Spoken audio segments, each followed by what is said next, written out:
आज हमारे नेता आदरणीय चिराग पासवान जी के बिहारी फर्स्ट डिवीजन से प्रभावित होकर के सैकड़ों युवाओं के साथ पार्टी की सदस्यता ग्रहण की है। सबसे पहले इनको मैं बधाई देता हूँ। जी भारत सरकार के एक मंत्री हैं, लेकिन हमारे नेता आदरणीय चिराग पासवान जी ने स्पष्ट कर दिया है, माननीय उच्च न्यायालय के फैसले को हम लोग चैलेंज नहीं करते हैं, लेकिन हमारे सोच को बिहार के लोगों ने मुहर लगाया है। 5 में 5 सीट हम लोग जीतने का काम किए, तो प्रत्यक्ष को प्रमाण की आवश्यकता नहीं होती है। हमारे पार्टी की आइडियोलॉजी नहीं, हमारे पार्टी की सोच, हमारे पार्टी के सोच के विपरीत फैसला आया है, तो निश्चित रूप से भारतीय संविधान में व्यवस्था है कि हमको अपनी बात सुप्रीम कोर्ट में रखने का अधिकार है। हम अब किसको क्या कहा है नाम लेके मैंने नहीं सुना हूँ, कुछ लोग बोले हैं स्वार्थी। हम फिर वही बात कहना चाहते हैं, हम सबकी बातों को बयान देने के लिए बाध्य नहीं हैं। उन्होंने जिस सोनू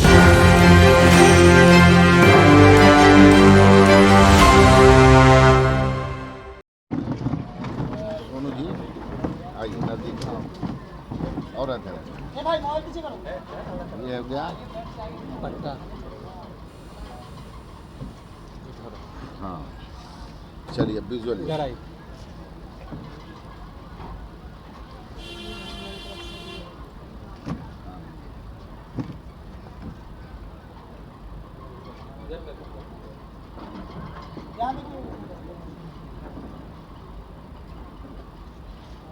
ठीक है। अच्छा ये लीजिए। बधाई हो सोनू जी। सोनू जी को बधाई हो। चलिए सोनू जी बैठिए, अभी तब फिर आप स्वागत कीजिएगा। चिट्ठी रख लीजिए आप। हम सबसे पहले सभी आज इस मिलन समारोह के अवसर पे सभी पत्रकार, डिजिटल प्रिंट मीडिया के सभी साथियों को मैं स्वागत और अभिनंदन करता हूं। साथियों, आज समाज सेवी सोनू सिंह जी जो पटना में रामकृष्णा नगर में रहते हैं और बख्तियारपुर के रहने वाले हैं, हमेशा सामाजिक काम से जुड़े हुए थे। आज हमारे नेता आदरणीय चिराग पासवान जी के बिहारी फर्स्ट डिवीजन से प्रभावित होकर के सैकड़ों युवाओं के साथ पार्टी की सदस्यता ग्रहण की है। सबसे पहले इनको मैं बधाई देता हूं। आज मंच पे हमारे सभी साथी, हमारे युवा के प्रदेश अध्यक्ष वेद प्रकाश पांडी हैं, ये हमारे जितेंद्र यादव जी प्रवक्ता हैं, मिथिलेश निषाद जी हमारे बैठे हैं, पार्टी के प्रदेश महासचिव हैं, हमारी महिला प्रकोष्ठ की राष्ट्रीय उपाध्यक्षा इंदू कश्यप जी हैं, भुवनेश्वर पाठक जी हमारे प्रदेश के उपाध्यक्ष हैं, दिनेश पासवान जी हमारे प्रवक्ता हैं, अनिल कुमार जी हमारे राष्ट्रीय युवा के हैं, डॉक्टर सत्यानंद शर्मा जी हमारे राष्ट्रीय महासचिव हैं और सभी साथी। आज पार्टी कार्यालय पर इन्होंने हमारे नेता आदरणीय चिराग पासवान जी की नीतियों से प्रभावित होकर के मैं पुनः दोबारा इनको स्वागत करता हूं, अभिनंदन करता हूं और उम्मीद करता हूं कि पार्टी के राष्ट्रीय अध्यक्ष की नीतियों को जन जन तक पहुंचाने का जो हमारा काम चल रहा है पहले से, उसमें ये लगेंगे और इनको एक महत्वपूर्ण जिम्मेदारी पार्टी युवा में या किसी प्रकोष्ठ में बढ़िया से देगी। और निश्चित रूप से हमको लगता है कि युवा हैं तो हमारे वेद प्रकाश पांडे जी इनके प्रदेश के हमारे अध्यक्ष हैं, इनके नेतृत्व में ये काम करने की हमारी सोच है और इच्छा भी है कि ये काम करेंगे और नेता की नीतियों को घर घर तक पहुंचाने का काम करेंगे। इसके आगे आप लोग कुछ पूछना चाहें तो बताइए। सर, कल जीतन राम मांझी ने बात करी, कोटा विभिन्न कोटा की बात जो चिराग पासवान कह रहे थे उसको काटते हुए उन्होंने कहा है कि इसे तो 10 साल पहले ही लागू कर देना चाहिए। देखिए, हर पार्टी का अपना अपना आइडियोलॉजी, हर पार्टी का अपना अपना सोच होती है।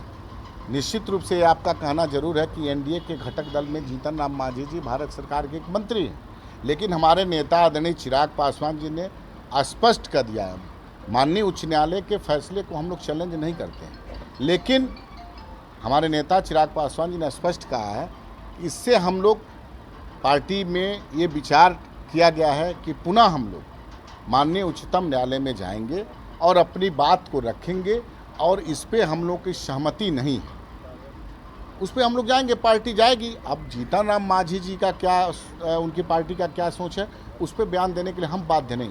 मेरे नेता स्पष्ट कर चुके हैं, उस पर पार्टी काम कर रही है। एनडीए में फिर एकजुटता वाली जो बात कही जा रही है, तो विचारों में भिन्नता तो देखी जा रही है ना? नहीं, देखिए, विचारों में भिन्नता रहती ही है, अब हमारे पार्टी की जो सोच है, भारतीय जनता पार्टी की और जनता दल यूनाइटेड है, जीतन राम मांझी जी का सेकुलर हम है, बहु पार्टियां हैं देश में। एनडीए के बहुत सारे और गठबंधन दल के नेता हैं। तो हमारे नेता ने स्पष्ट कर दिया है, इसमें दूसरा कुछ बताने की अब आवश्यकता नहीं है। हम अब किसको क्या कहा है नाम लेके मैंने नहीं सुना हूँ। कुछ लोग बोले हैं स्वार्थी, हम फिर वही बात कहना चाहते हैं कि हम सबकी बातों को बयान देने के लिए बाध्य नहीं हैं। उन्होंने जिस दिन नाम लेके हमारे नेता के प्रति बोलेंगे उस दिन हम उनको जवाब देंगे। अब उनकी सोच उनकी पार्टी की अलग है, मेरे पार्टी की सोच स्पष्ट हमारे नेता आदरणीय चिराग पासवान जी ने स्पष्ट कर दिया। पिछले दिन आए थे तभी तो हमारे नेता की सोच है, उस पर पार्टी हमारी काम कर रही है। और हमारे नेता ने स्पष्ट कहा कि माननीय उच्चतम न्यायालय में हमारे दल जाएगा, अपनी बातों को रखेगा। उम्मीद है कि उच्चतम न्यायालय के न्यायाधीश, माननीय न्यायाधीश हमारे पक्ष में फैसला करेंगे। पुनर्विचार करने की क्या जरूरत है, क्यों जरूरत है? हमारे पार्टी की आइडियोलॉजी नहीं, हमारे पार्टी की सोच, हमारे पार्टी के सोच के विपरीत फैसला आया है। तो निश्चित रूप से भारतीय संविधान में व्यवस्था है कि हमको अपनी बात सुप्रीम कोर्ट में रखने का अधिकार है, हम रखेंगे। माननीय सुप्रीम कोर्ट से हम हम उम्मीद रखेंगे कि हमारे पक्ष में फैसला मिले। भाजपा भी आप लोग के साथ नहीं है, तो कहीं ना कहीं जीतन राम मांझी के साथ ही हम नहीं कह रहे हैं कोई रहे या न रहे, इस पर मैं कुछ नहीं बोलना चाहता हूँ। मेरे नेता, मेरी पार्टी की जो सोच है हमारे नेता ने स्पष्ट कर दिया, उस पर पार्टी काम कर रही है। मांझी तो सहमत नहीं है आप लोग जो वो कह रहे हैं। फिर मैं बताना चाहता हूँ, हम उनकी सोच का जवाब देने के लिए बाध्य नहीं है।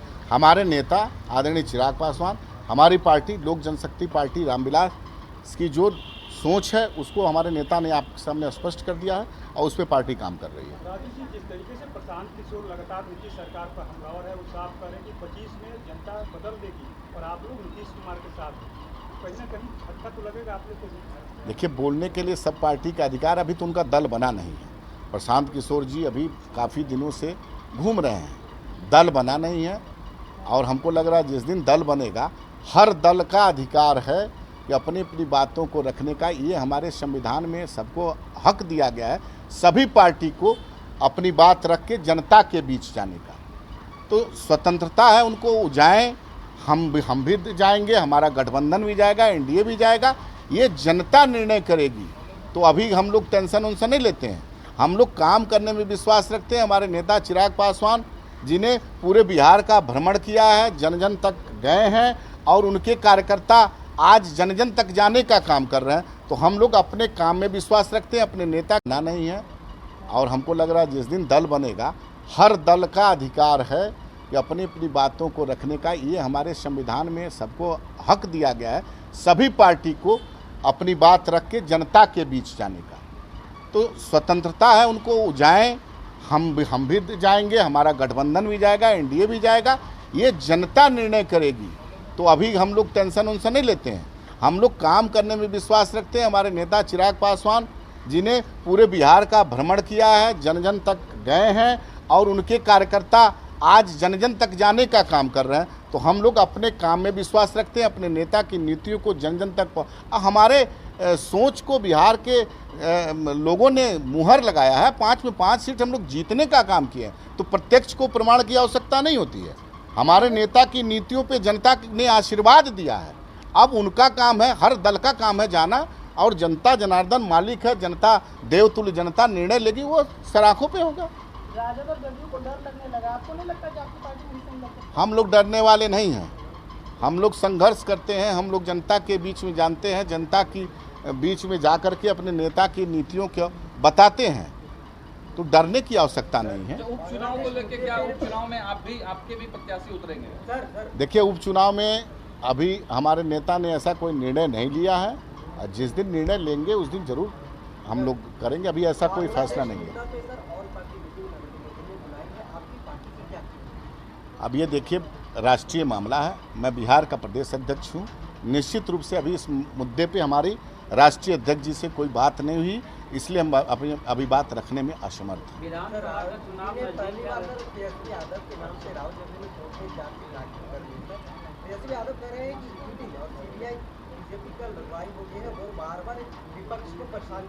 देखिए, प्रत्यक्ष को प्रमाण की आवश्यकता नहीं होती, सत्य परेशान नहीं होता है।